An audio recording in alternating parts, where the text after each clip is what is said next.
Also, as we've been reporting, the Indigenous Greens Senator Dorinda Cox, she's defected to Labor. It comes, of course, after the government controversially extended the North West Shelf gas project. Yeah, the timing, very interesting, isn't it? And it comes about a week and a half after she lost a ballot for Deputy Leader against Maureen Faruqi for the Greens, 9 votes to 3. So the Greens certainly think that is one of the motivations here for Dorinda Cox, who has friends in the WA Labor Party. And as I reported last night, Ash, had discussions with the Prime Minister's office concerning this move. Also been speculated she looked at leaving the Greens to sit as an independent, but decided that Labor was the better course of action. Well, one Greens source said to me, how does this look?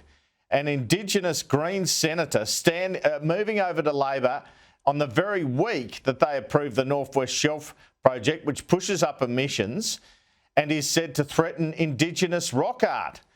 Well, here was the senator announcing her decision and trying to dodge the North West Shelf question last evening, and the Prime Minister talking up the move today.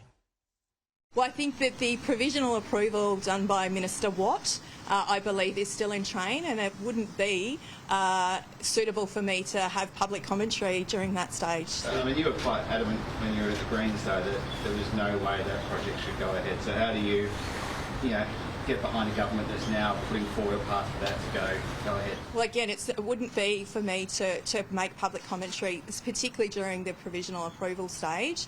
My understanding is that Woodside do need to come back to Minister Watt. Have you listened to traditional owners who say ancient rock art and Moorooka will be stripped from them with the extension of this approval? Well, again, I would need to look at the provisional approval that's been made by Minister Watt. I think we need to be clear about that before I can actually get into a policy debate about it.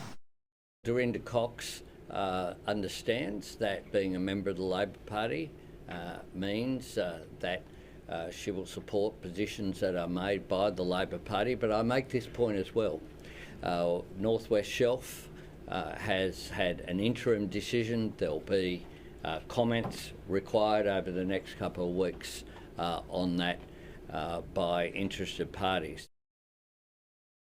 And Ash, I'm told Penny Wong has been heckled in Perth while she's there for that cabinet meeting over the North West Shelf. An organisation called Disrupt Burrup has put the vision up on Instagram in the last few minutes. We'll get that up for you as soon as we can. All right, we'll see that shortly. But Andrew, before you go, I also see the government's being accused of sneakiness in the handling of its controversial super tax, in particular over how it could affect the Prime Minister, Anthony Albanese.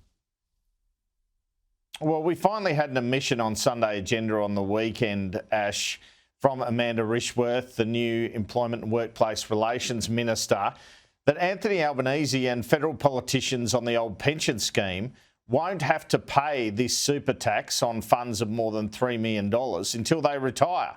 And that puts them in a different category to ordinary Australians who, controversially, we know, under this legislation, will be paying tax on money they don't have yet. They haven't cashed it out, if you like. They haven't received it. It's just the value of their super funds that's determined. Well, that won't happen with politicians. They'll only get the tax when they retire because they're on defined benefit schemes, as will ex-military, as will ex-public servants. This is Amanda Rishworth admitting it on Sunday. The majority of federal politicians, like myself, have industry super funds. I'm not talking about you. I'm talking about Anthony Albanese and people in his position. What we have done, as been past practice, is actually apply commensurate provisions and treatment to achieve equivalent tax outcomes. So they'll get taxed straight away. No, is that what you're saying? What I'm saying it is been. No, what I'm saying is that the same provisions that have been used to treat defined benefit schemes in the past under the coalition and under previous governments have been applied. Would someone like the Prime Minister, would they be required to pay this later? It may be so-called commensurate, or would they, like anyone else with $3 million in a super fund, have to start paying it straight away? It's really a yes or no question. Later or straight away? Well, they are treated differently. There is interest payable that is calculated in a defined benefit scheme. It is the same way that other superannuation tax changes and other changes have been applied to the defined benefit scheme. All right, Ash, get the feeling we haven't been told the whole truth all the way along here? I certainly do. And we can see it here on May 14. Our reporter, Harry Clark, up here in Brisbane, was asking the Treasurer, Jim Chalmers, about it. Now, have a listen to this first answer where he kind of slips past the question, the Treasurer, and says defined benefits will be treated the same way the Coalition treated them, but doesn't directly answer the question. Treasurer, can you please clarify how the $3 million super tax will apply to defined pension super? Will it apply to judges and politicians? Well, we've made it clear it applies the same way that the Coalition's changes did. And we did a lot of consultation to make sure that defined benefit was appropriately represented. It was the Sunday after that Sky News revealed that former state officials under their old scheme weren't going to be taxed at all because they were constitutionally protected. Well, so will the likes of Peter Dutton and Anthony Albanese, who both entered Parliament before 2004, be subject to these super tax increases? Yes, and we've made that clear.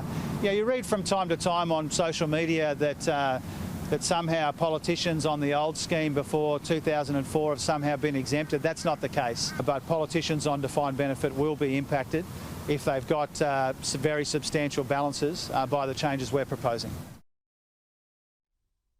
Well, that's on May 14 as well.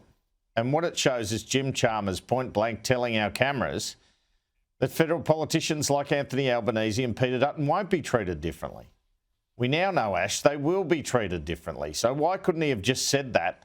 He must have known that on May 14. If he didn't know that, why didn't he know that? Yeah, it's a bit messy. Andrew Clennell, appreciate the update. Thank you for your analysis.